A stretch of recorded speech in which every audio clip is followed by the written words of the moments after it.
Hello and welcome to Talking Tullahoma, a weekly podcast recapping the week's news, talking to the newsmakers, and looking ahead to upcoming events.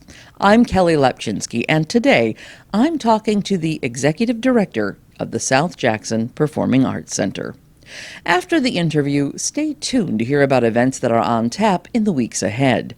But first, here's a look back at the week ending Friday, August 7th. Now, first up, as this podcast drops on Thursday afternoon, August 6th, LightTube is preparing for live election coverage of the Tullahoma races that are on the ballot this year. But unless you listen to this podcast as soon as it's released, you probably already know the results.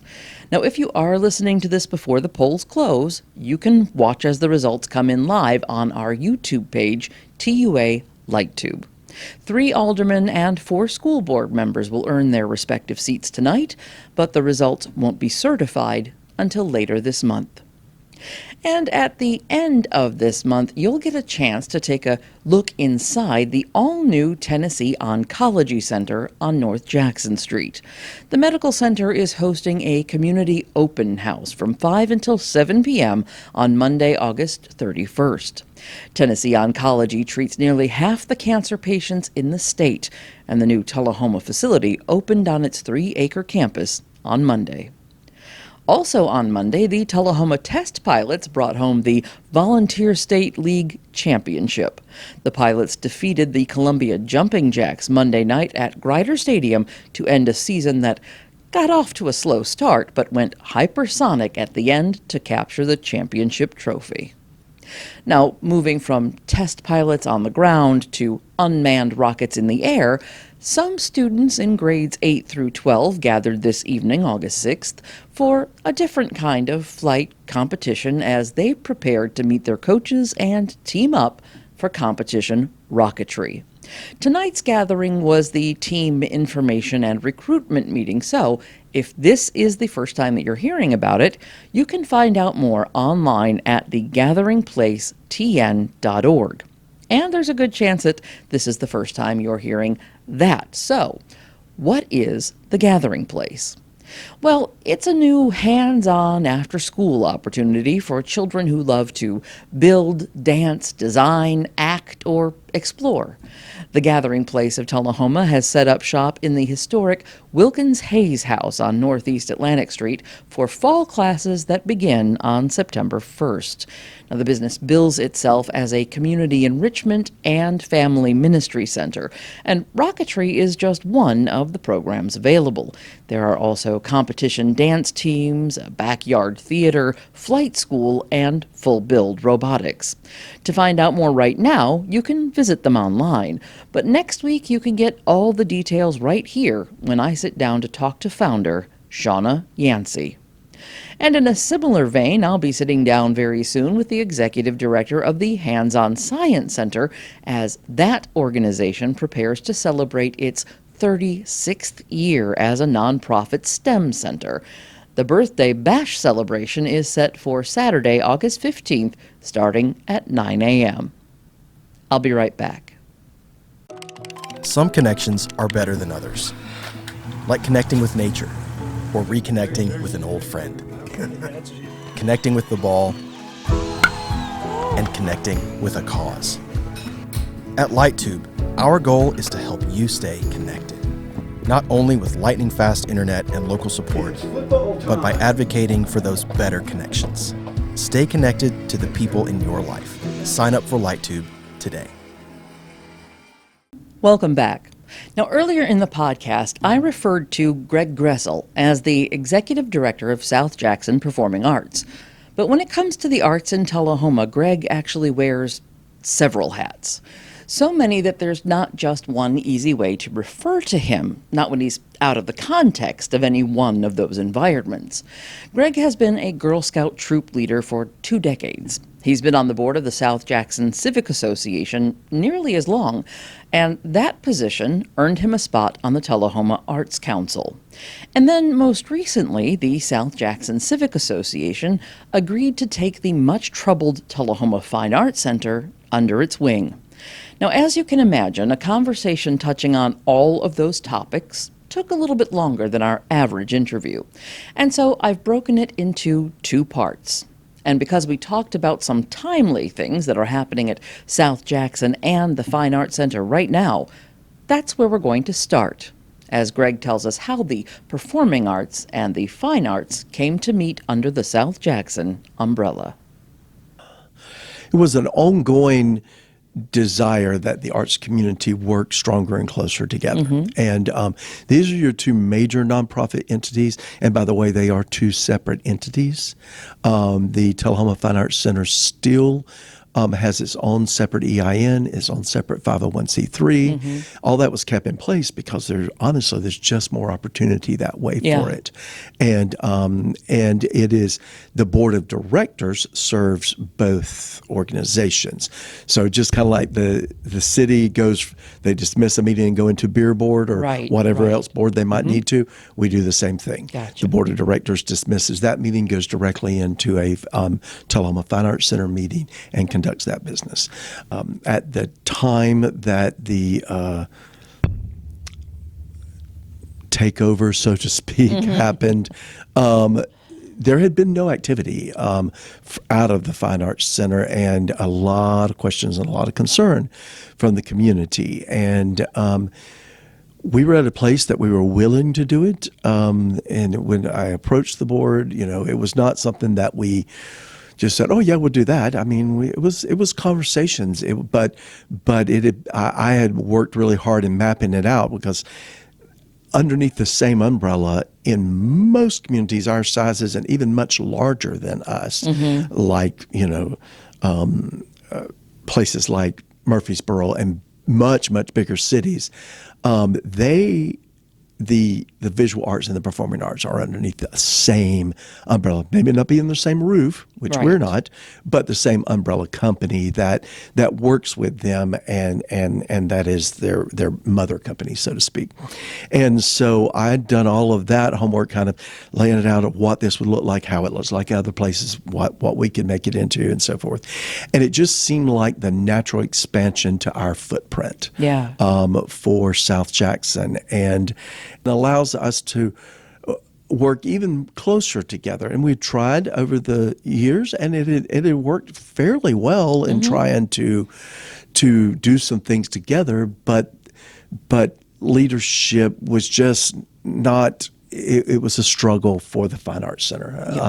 And you're being very politic about it, but they did have a number of leadership changes in 15 rapid years worth succession. In rapid succession, and I'm not all of that leadership in between that time. There was some great leadership there, some fantastic leadership there.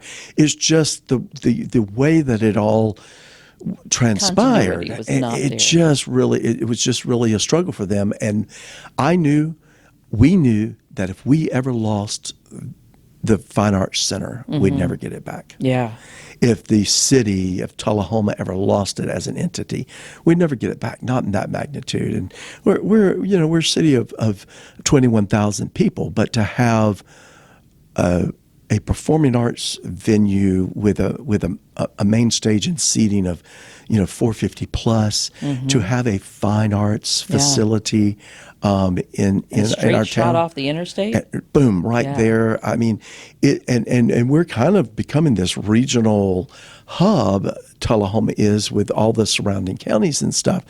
I mean, it's just a phenomenon. It's not really a normal thing, right? And if we lose any of that, the fight back to get it back is so hard. Right. And so we just didn't want to see that happen. And we felt like we had things to add to it. I have a lot of nonprofit management experience. And I feel like that's what the Fine Arts Center needed. They had a lot of vision about some things, but nonprofit management was a big deal. I've spent the bulk of my life in and around the arts, whether it was my paying gig or my after-hours gig. And I love people dearly with all of my heart, but there are a lot of I want to do art and I don't want to worry about numbers kind of people in the business. And you need that person who cares about and is interested in and knows how to handle the numbers. Yes. And normally you'd only find a handful of us that are artsy but kind of love that business and that financial side of things too. Right. There's not a lot of us out there, but there are a few of us, and so that's my gift that I get to bring to the table when dealing with the arts, and so it's been a positive thing. It's been an incredible journey thus far, and it will continue to just grow and grow and grow and grow. And so we're excited. We're loving this American Watercolor exhibit. This is in 159 years of this international exhibit done by the American Watercolor Society, and I actually flew to New York to make sure that we secured this relationship. Yeah. The relationship had been there in the past. They were a little antsy about some stuff because I guess, when you try to make contact with people and you can't make that contact, you don't get the returns, and you're in New York City, and the place is in a place called Tullahoma, Tennessee that you've never been to. You don't even know if it's real. It's hard, and so I did fly to New York to make sure that we could foster this. And we're one of very few relationships they have, right? On the tour. Exactly, we are one of 5. Yeah, wow. One of 5, and this is your stop for the Southeast, and I'm loving it. We're loving it, and it's been a real positive thing. And glad to have the American Watercolor exhibit back with us. We're on the final legs of it till August 15th, to 6 p.m. on August 15th. And there will be a closing reception that evening. We've never done a closing reception before, but the DAR is going to do a closing reception for us. The Arts Council of Tullahoma did a opening reception for us. And the DAR wanted to be involved, and I said, absolutely, let's do a closing reception. And so we're going to do that. We'll announce here in the next couple of days the times of that closing reception and just kind of go out with a bang. And look forward to the next opportunity with it. So, and now that next opportunity is something you can be on the ground floor for if you get one of these new combined memberships, right? It's true, very, very true. We have a new membership called the Tullahoma Performing and Visual Arts Alliance, and that is a membership, arts patron membership, and it's South Jackson, and it's the Tullahoma Fine Arts Center. It's everything. You get benefits for both organizations. You're a member of both. You get community benefits, and all the perks and everything that you had with them individually are now all just combined as one. And we're going to be one world and one community and one group of art patrons. So now I think for most of us, we understand what that means because of the continuity of leadership at South Jackson. We know the plays, the musicals, the things that go on there. South Jackson Goes Country will still be going on this weekend as the podcast drops, not when it replays on television, but that will be wrapping up. And then you're starting, it may have already started, the whole brand new season that we also need to talk about. Yes. But what does that mean when you say you get the same thing from the Fine Arts Center when the leadership has changed so often? Nobody really knows what you get from the Fine Arts Center anymore. So benefits had merged a lot anyway, like a free coffee every time you go into Celtic Cup, or a free coffee every time you go into Feel So Good, or a free drink every time you go to Dameron's, or a free drink every time you get something at Piggy's. There's all these benefits that happen every time you walk in the door of these organizations. 20% discount at Clayton's, 12% discount at 122 West every time you go in with your membership card. And so we're expanding a lot of those that the Fine Arts Center didn't have. Now they'll have all of that as well. And then at South Jackson, there are certain discount that you get, like $1 off tickets. Now, our tickets at the Fine Arts Center are it's a small number. It's only $5. Right. So there's not much you can give off of that. But membership could come with extra bonuses and opportunities for some artist-related activities and things that would be announced throughout the year. South Jackson has some meet and greets as well that would be added into that membership. There's a membership-only kind of thing.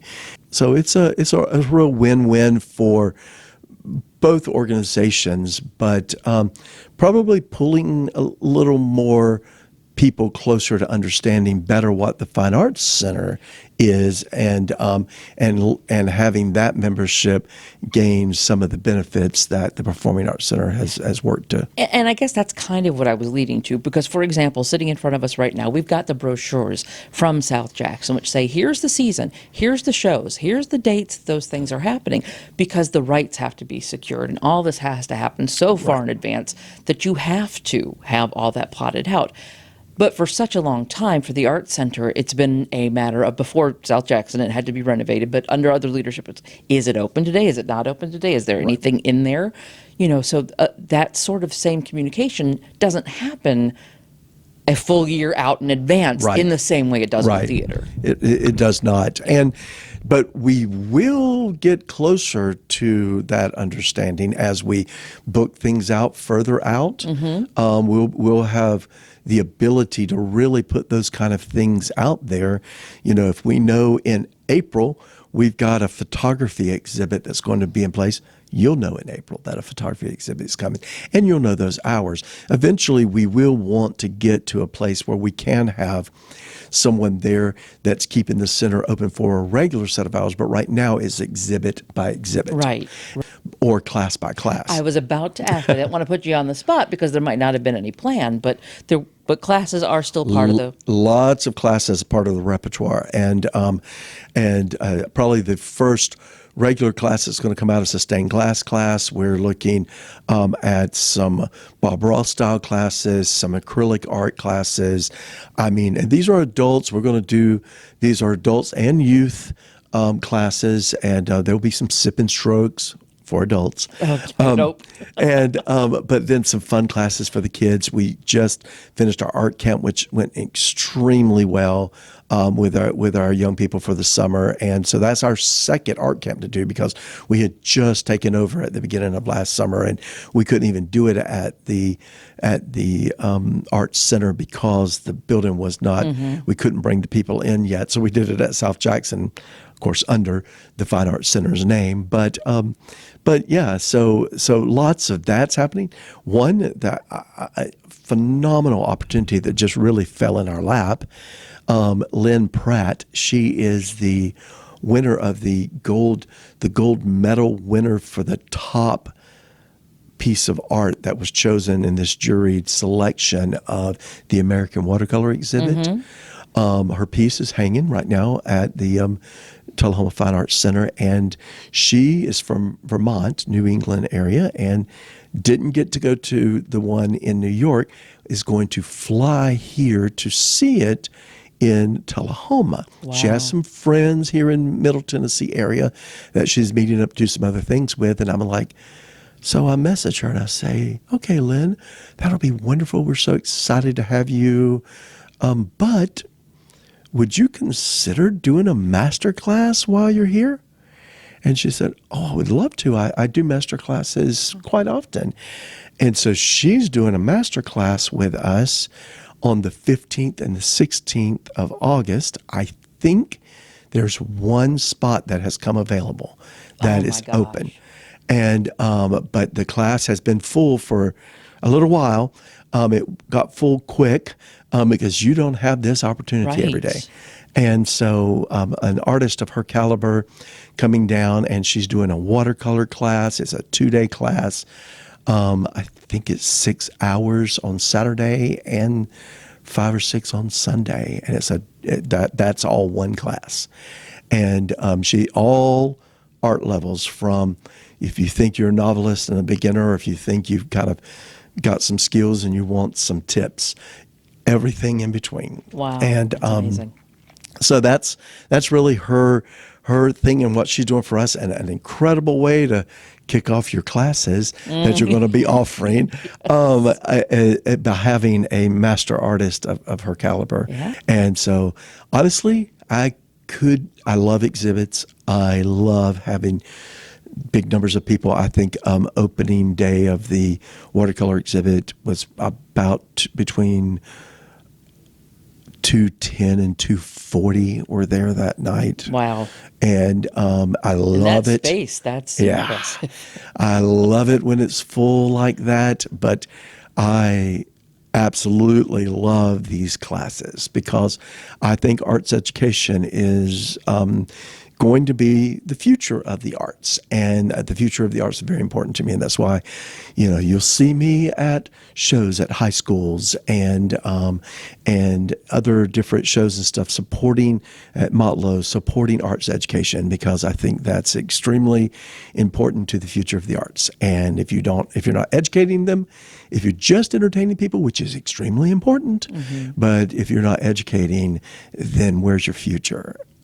And so I think we've got to support that future, and I'm very excited about these classes. And see, so now I'm on a whole nother tangent because you are also a Creating Educational Opportunities partner. We are. And you dealt with one of the middle school chorus programs, did you not? We did. East Middle School course program, and South Jackson had become their CEO partner, and it all stems, if you've heard me, I've said this line so many times, been quoted: talent is equally distributed. The means in order to use that talent is not. Yeah. And that's, there's a lot of talented people out there. There's a lot of talented youth, but they don't all have the same home support. They don't all have the same circumstances. They don't have the same abilities to speak of, but they might be more talented than the person who does.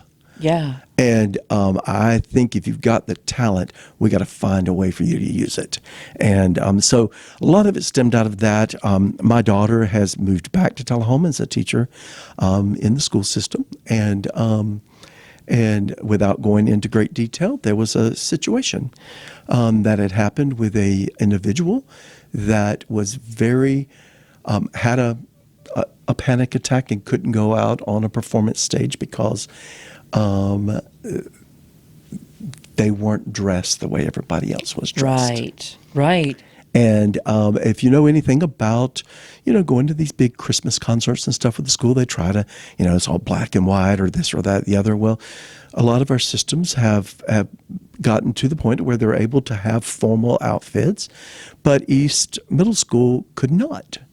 They could not ask that of their families and stuff to provide this opportunity for the kids. And I have a real issue with a kid with great talent feeling less than. Yeah.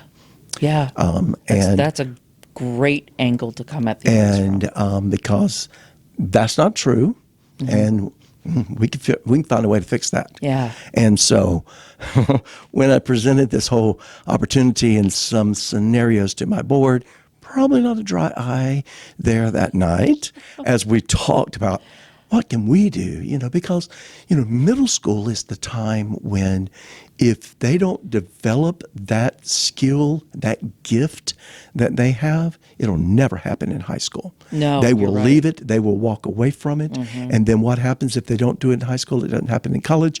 And then they're not a part of a community of art. Yeah. And we're community theater. We're very, very dependent on good educational programs producing artists, people that love it, and people that want to be involved with it for life. Yeah. And so, again, a natural fit for us to figure out how, as a nonprofit who needs money desperately, we can raise money and give it away to somebody else. Right. And so, but again, my board of directors, they did not second guess that opportunity, and we went at that full force to ended up spending between $4,000 and $5,000 to buy concert outfits for East Middle School. And it's so funny because even as I occasionally participate in the community theater shows here, and I've noticed when I was coming up through South Jackson, you always had to costume yourself, and you still do to a large part in community theater. But I've noticed that the last few years that I've gotten involved, there's more effort on behalf of people on staff or involved voluntarily at helping to costume you and not saying you're on your own. Right. You've got to find it, or you've got to find a seamstress in your friends and family because this is a period piece. Right. And that is something that we are excited about that we're offering at South Jackson is that during COVID, we even gave it a stronger emphasis. We moved everything over in one whole upper wing. The second floor of the south wing is nothing but costume. We have men's costume room and children's and women's, and we have fabric rooms that we can pull from fabric and patterns and everything. And so the whole upper wing on the south side of the building is nothing but costume. We call it the costume wing. And because talent equally distributed, the means to use it, not. And I don't want someone going, I'd love to be involved in that community theater, but I can't afford $200 or $300 for costumes. Right. And then we have some actors that just want to make their own, and they want to put their own ensembles together. And we encourage that. We know that people they want to have their own fun with it, and they work with the costumer and the director to make sure that's exactly the vision that's being gone for. And but sometimes they do that on their own, and that's on them, and we're cool with that. And sometimes they get it and do it on their own, and we pay for it. And then it's ours. Right. So and so we add that to our lineup of things we have. But yes, that's a big deal, and we want to offer that a full, wide open community theater that invites everyone. Everybody has a place. You can come, find your place, and be involved. And you don't have to be of any socioeconomic status or any this or any that. There's room for all levels of talent, all levels of abilities, all levels of everything to be involved in community theater. And even on the volunteer side of things, there's all kinds of ways that you can volunteer and be a part of things. And so yeah, it's very much who we are as a theater and what we want to promote and what we want to give back to our community. Now, in the interest of time, I'm stopping the interview right there. We did go on to talk about the shows on the current season and how the play reading committee is already hard at work preparing to select the next season. But you can find the season announcement complete with all the dates online on the South Jackson Facebook page. Now, without dates, really quickly, upcoming shows include Inherit the Wind, Arsenic and Old Lace, Company, Addams Family, Driving Miss Daisy, Titanic the Musical, and Peter Pan.